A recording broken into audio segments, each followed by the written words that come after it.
Good morning, happy Thursday. Today we continue the discussion of yoga for stress from our Iyengar Yoga Pratikipaka. This book has been amazing because it kind of takes all the information from Iyengar's Light on Life, Light on Yoga, and also adds a lot more photos than his previous book has, helping you use the tools to combine with breath work, to combine with everyday ailments. And a big one is stress. Although we read the other day that it's not unique just to North America or just unique to now. The practice of asana and pranayama or breath is the most natural therapy for stress. So putting those two together. Practicing asanas with props builds up your stamina and allows you to benefit from the pose without strain. So the breath work to me is the key. It's like your superpower and helps you go a little deeper, a little longer in a pose. Many people respond to stress by resorting to tranquilizers, alcohol, nicotine, or comfort eating. And these might be momentarily relief, but we know all too well they're only temporary solutions and they have dangerous side effects, so it's counterproductive. They actually increase your stress levels. Simple relaxation techniques can alleviate them for a long time or a short time, but not tackle the cause of the stress. And we often talk about our culture tends to only medicate or deal with the symptom and not the origin.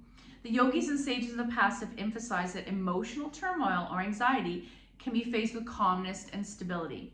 Yoga can help you to internalize those positive attitudes which allow you to face stressful situations with equanimity. So the key here is, how can I learn to deal with stress?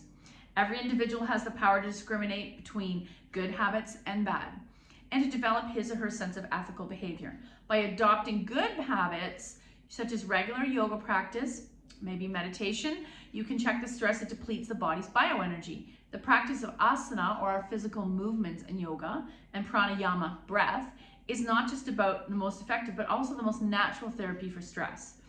And unlike many other therapies, there's no danger of side effects. I guess you could hurt yourself if you overstretched. Mere relaxation is not sufficient in itself to counter the negative effects of stress, and the regular practice of yoga along with a healthy diet and lifestyle help to generate enormous amounts of energy in the body, stimulating the cells and relaxing tense muscles. And quite often what happens in our culture is we think, I'm going to go to the gym, I'm going to do this one thing to the extreme, or I'm going to eat only diet foods, or I'm going to starve myself, or I'm only going to meditate. But if you don't correct the physical body, this part of the body, the heart, the mind, the soul, and it's kind of like the trifecta, you need to do more movement, you need to do healthy eating, but you also need to work on what's happening up here. Clarity, firmness of purpose, self-discipline, and ethical and moral sensibility follow naturally, enabling you to live a tranquil life. And quite often, the more that we spend in yogic practice and with people who believe the same way that we do, there's a natural osmosis of good living. The words, the habits, just the good energy of being with the people who also feel the same way. And then the very last thing I'll read quickly, the brain must be calm, the body active. We said that earlier. Active and passive practice. There are many different types of stress which we deal with every day: physical, psychological, physiological, and the only way to effectively combat all three is through a balanced combination of active and passive practice. I use the term passive practice when you're talking of yoga with props. So slow, gentle openings, restorative poses, yin poses. This helps promote calmness of the mind, patience, and endurance. A lot of people come to yoga thinking, where's the hot, fast yoga? That's not necessarily best for most people in this world. It's already at high pace. Active practice, as the term suggests, is more vigorous. It refers to classical poses without using props. These poses, especially the standing poses, involve back bends, help to build stamina, vitality, and flexibility. And you have to work a little harder to achieve them because we're not using the props. The balance between active and passive poses will vary from individual to individual, even from season to season, even to what you did the day before. There's that Ayurvedic way of thinking. Reclining asanas, inversions, and resting asanas are particularly beneficial on a hot day because they don't cause heat, they're not building the fire, they're not rajastic. Those asanas that slow metabolism and conserve energy during the winter months, standing, back bends, inversions, stimulate the body system and help fight off common ailments: colds, coughs, congestion in the chest, and sinusitis.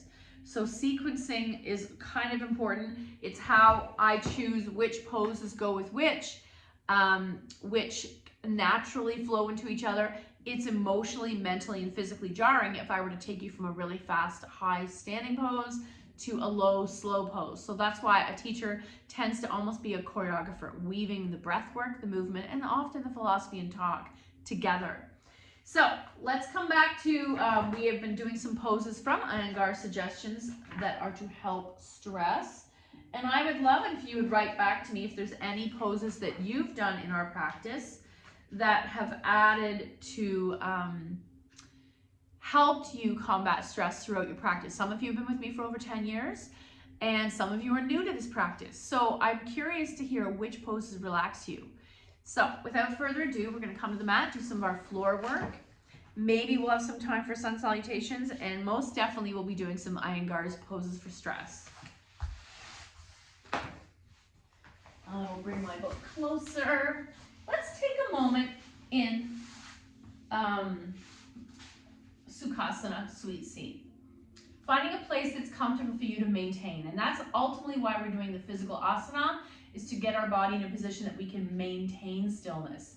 Some of us, because of discomfort in one side of the body more than the other because of our habits, are not comfortable sitting in stillness, and it agitates us. So what can I do to help my body to want to sit in stillness? And it maintains stillness even throughout my job or throughout my day. So I'm left-handed, so my left leg naturally wants to go in front. That's my dominant leg, and I'm sitting in cross-legged Sukhasana or sweet seat. You might sit like this if that feels better. Listen to your hips. If you're really tight and you want to do cross-legged, you might take your blocks or rolled towels and just place them under the knees so that I'm effortlessly sitting here. I'm not asking you to do any external rotation, nothing fancy. We're just going to sit, and I want you to see, before I give you the counting, what does sitting in stillness feel like in your body? Does it irritate you or does it calm you? So without doing any props or adjustments, find a place of stillness. Don't adjust anything. And you can choose eyes open or closed. I instinctively want to close my eyes because I like to close out stimuli. And just take 3 breaths inside your head. I'm not going to count them.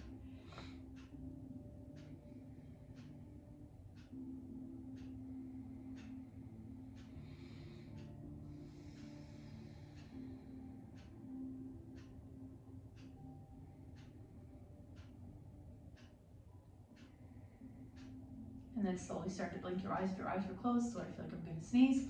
So now we're going to make it more purposeful. I'm going to move my bum flesh out of the way. I'm going to continue to keep my dominant leg in front, shoulders back, belly slightly engaged, especially the solar plexus. You can sit up nice and straight. Hands on the knees, elbows close but dangling, palms relaxed. There's a theory that if my palms are down, it's almost like a mudra. I'm corralling the energy. I want to slow everything down and relax. If I came to the mat this morning completely exhausted to the point where I can't even enjoy the seat, I might open my palms. You might also do there's other hand mudras that we often have discussed in the past. That is a whole other form of yoga. So, sitting up nice and straight, and you'll notice it might take effort just to sit up straight. Our body wants to slump into whatever habits we carry in the body. Sitting up nice and straight, belly engaged, just this adjustment asks my mind to be present. Head is in line with the spine. This may not feel natural to you if you have a mirror beside you. I love looking at the mirror and making sure I have my good posture. Shoulders back, then relax my palms. And now we're going to do 5 counted breaths. And I want you to feel the difference between when I said don't make any adjustments, what does your natural body feel like, and what does it feel like when you're here with intentionality. You're purposely sitting, proper cues, proper alignment for optimal breath. Ultimately, that's all we're here for, optimal breath. Sorry, my allergies are really bad. Inhale 1. To the top of the inhale, imagine you're at the top of the mountain, hold it, and then slowly exhale through the nose, maintaining this tiny bit of muscular effort. Inhale 2. Exhale. Pause. Inhale 3. Exhale. Inhale 4. Pause at the top of the inhale. Exhale through the nose. Inhale 5.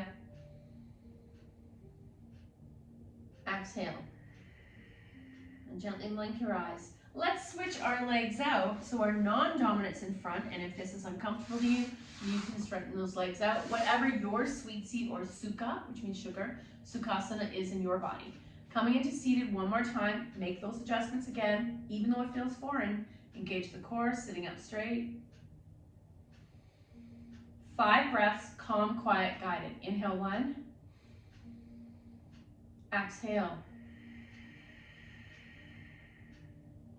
Inhale 2 to the top of the inhale. Exhale.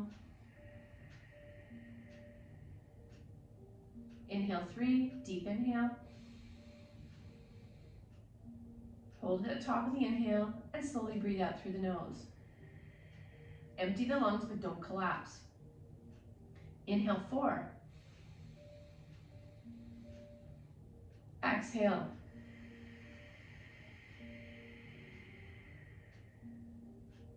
Inhale 5. Exhale. And gently blink your eyes, coming to open attention. I do remember that often that was very hard for me to do, breathing in and out through the nose if your allergies are bad or you're suffering from a cold.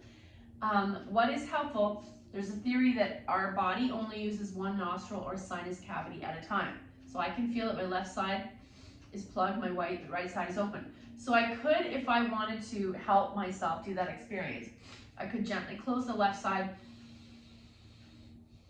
and just focus on the breathing in and out through the comfortable open side and see if that helps you. Especially, I know several of you have a cold and there's something going around. Lots of people seem to be having this long sinus-based cold. Then it weaves itself directly into spring allergies.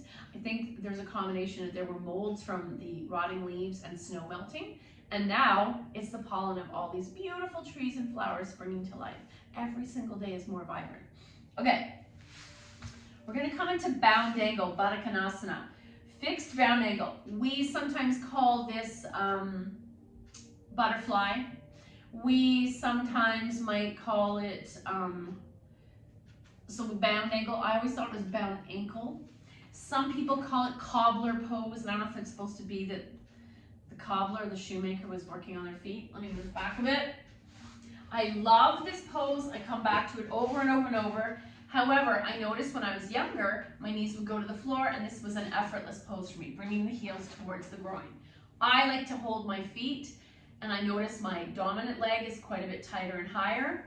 My non-dominant is lower. What I might do is hold the feet or the ankles and gently give a little nudge to that side that's tighter on your body. We're looking for symmetry, even though we're never perfectly going to be symmetrical. In this sitting asana, the knees are bent. The feet are joined, they form a fixed angle. Interesting, that's where it comes from. Bandha means fixed, and bound in Sanskrit and Kannada translates into angle. The use of props makes this version easier. So some people put the blocks under the knees, some people would do this on a folded mat or a rolled blanket to protect the ankles. Practice of this asana helps relieve stiffness in the hips, groin, and in the hamstrings. So what I often do will hold the ankles, sitting up nice and straight. Naturally, my chest wants to press forward, creating curve in the lower back.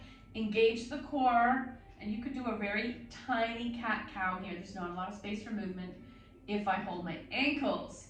If I hold my feet, I naturally start to go into diamond, and I naturally want to hinge. So can we sit in stillness with bound angle, not doing cat-cow and not falling into the default of trying to fold? Sitting up straight, elbows back, chest forward, nice toning of the lower back, mid-back. And this feels a lot like when we were sitting before. Can we do 5 breaths, inhaling out, exhaling through the nose, and your eyes are open or closed, whatever feels better. Inhale 1. Hold it. Exhale through the nose, but don't collapse. Tailbone rooting down, sits bone rooting down. Inhale 2. Exhale.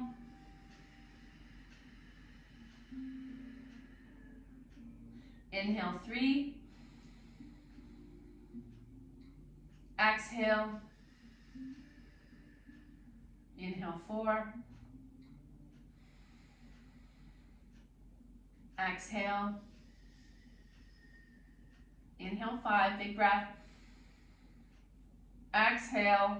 And notice that when we had our arms this way, it was almost impossible to collapse. When I ask you to sit like this, it's easy to collapse into our habits. Okay.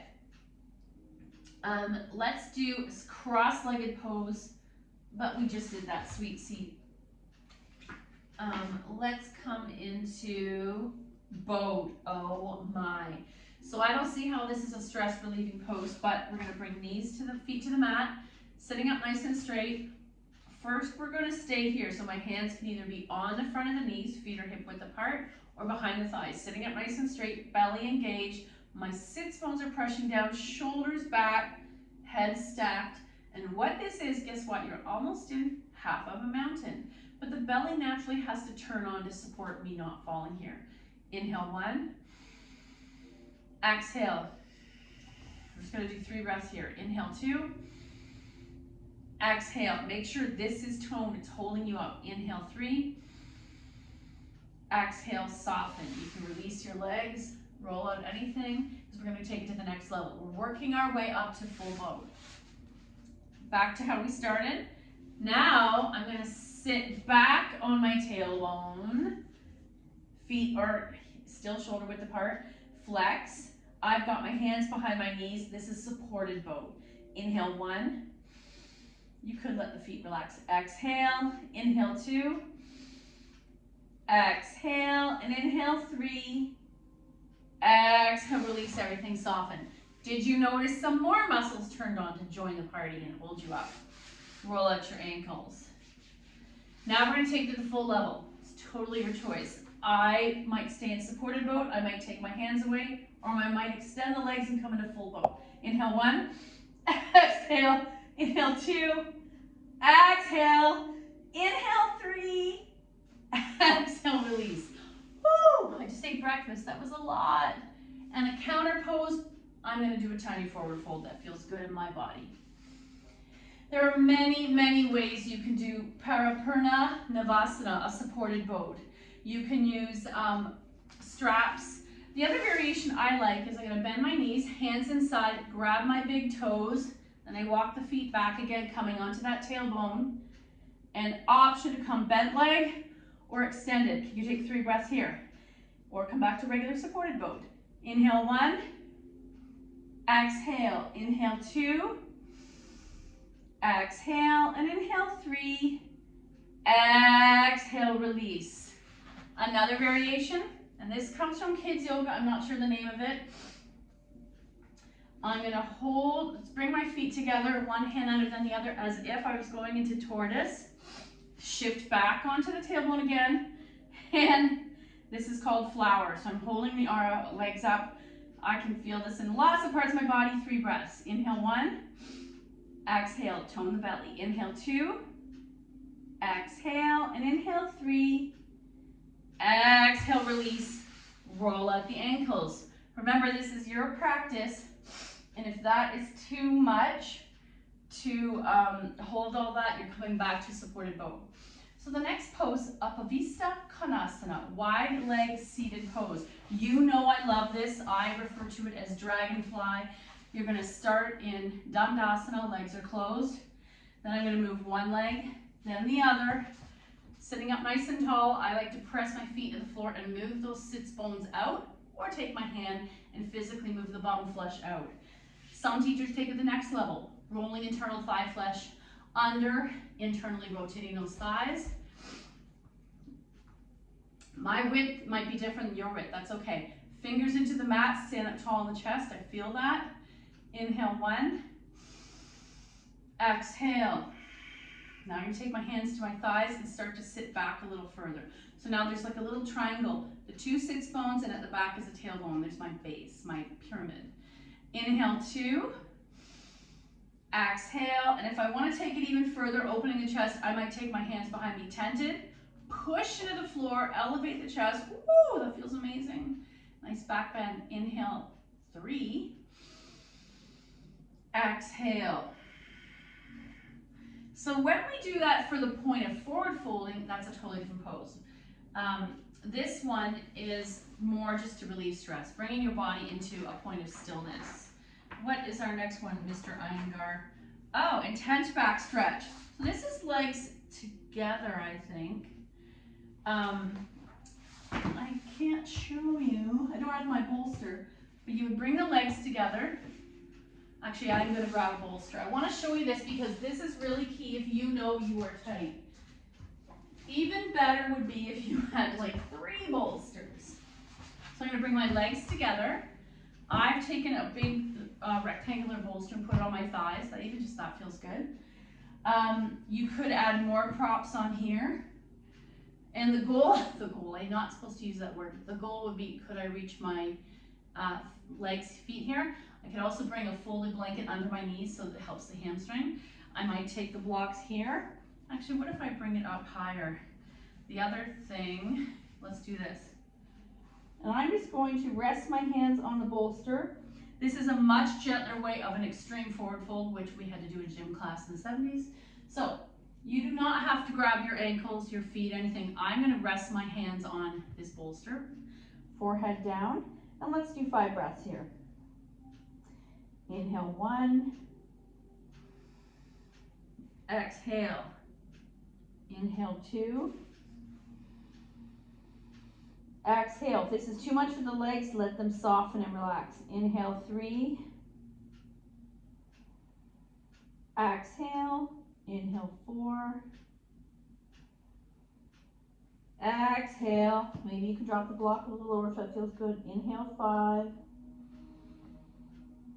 Exhale. I don't like that on my neck, so I'm going to go back to higher. One more breath. Inhale 6. Exhale. To come out, hands tented on the floor beside your hips, and just lift your upper body off. Ooh, that was calming. I really like that. When practiced, this asana cools the brain, calms the mind, and rejuvenates the entire body. It is while practicing yoga asanas that you learn the art of adjustment. So there are deeper variations. I'm not going to get into that too much, but say I had 2 blocks here. Say I took a strap to my feet. Can I do this? I don't know if I like this because it's dropping your neck. Imagine the chest coming towards the bolster first, not head to blocks. And I'm using the strap to deepen the stretch of what's happening in my lower back, glutes, and hamstrings. Inhale 1. Exhale. Can you melt here? Inhale 2. Exhale, maybe you deepen the stretch, but I'm also moving the block a little forward so I can fold a little deeper. Inhale 3. Exhale. Inhale 4. Exhale. And inhale 5. Exhale, hands to the mat. Help your upper body come up. I personally enjoy that a lot more than when we do a standing forward fold, which can be pretty intense for my head, especially if you have sinus issues, especially this time of year. Okay, next one. We're doing the same idea, but we're using props for a single leg. So Janushirasana is single kneed head to knee, but I never want you to go head to knee. So let's take left leg straight, right leg bends, and I'm going to do this. I'm going to take these blocks. I may start just here. I may add the blocks because I want to add something to go towards my head. You can also be okay with just doing chest to thigh. You do not have to drop your head. It actually feels better. Okay, let's take this version. I'm going to take my head to the blocks, hands to the mat, chest to the bolster or folded blanket. First, my foot is flexed. That's super intense in the back of the leg and the lower back. I could also just relax everything and sink into this. Can you do 5 breaths here? Inhale 1. Exhale. Let any tension in the lower back and glutes go. Inhale 2. Exhale. Inhale 3. Exhale, soft and relaxed. How about for the last one, let the foot really relax. Inhale 4. Exhale and inhale 5. Exhale, hands tented, press into the floor and help yourself come up. That felt great. What a difference than trying to struggle into it without any props. Thank you, Iyengar. So Now my right leg's extended, left knee's bent. And let's see if this side's different. And it should be different. We have different habits. So I'm going to take my forehead to the block, hands to the floor or the bolster. And let's take 5 breaths. Inhale 1. Exhale. Inhale 2. Exhale. Let everything go. What's happening in your lower back, hip, left knee. Inhale 3. Exhale. Inhale 4. Exhale. Inhale 5.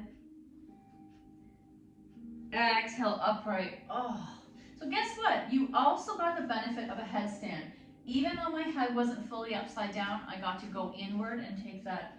Oh, here's my favorite. Downward facing hero pose. Adho Mukha Virasana.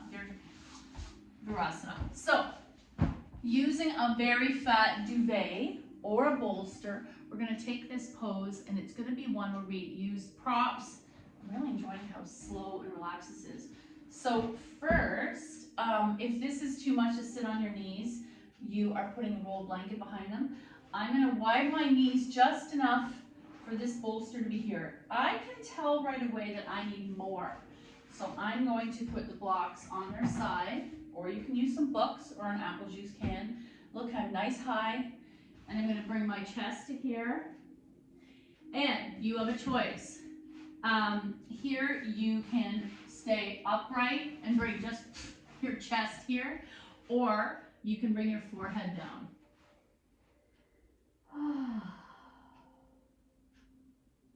And if this is too much, let me see, we often will, okay, so if this is too much for you, this is the alternative.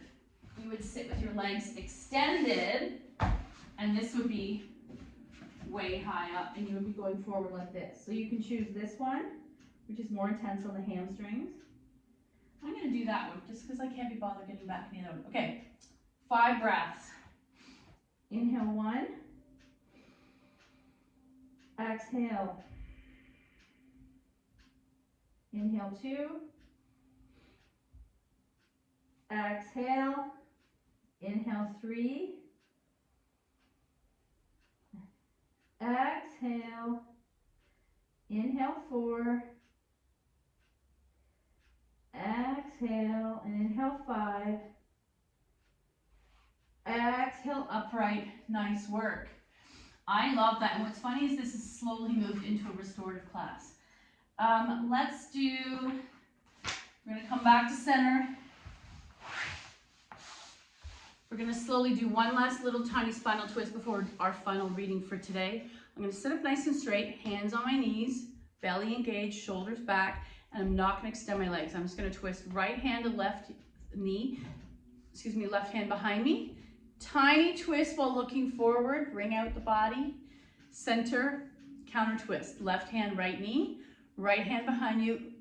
Twist, bringing out the spine. How did that feel? Our final reading today, and I don't know about you, but I really have missed doing our restorative classes. So a couple of those poses sneaking in was kind of cool. Wisdom for healing. I really like these cards. Let's see if I can find one I've never seen. Woohoo! Examine unfinished business. Interesting. Is this your homework today? It's a puzzle, which she's just finishing. Today's lesson, identify one piece of unfinished business that could relate to a person or a task. Then do one thing to bring it to closure.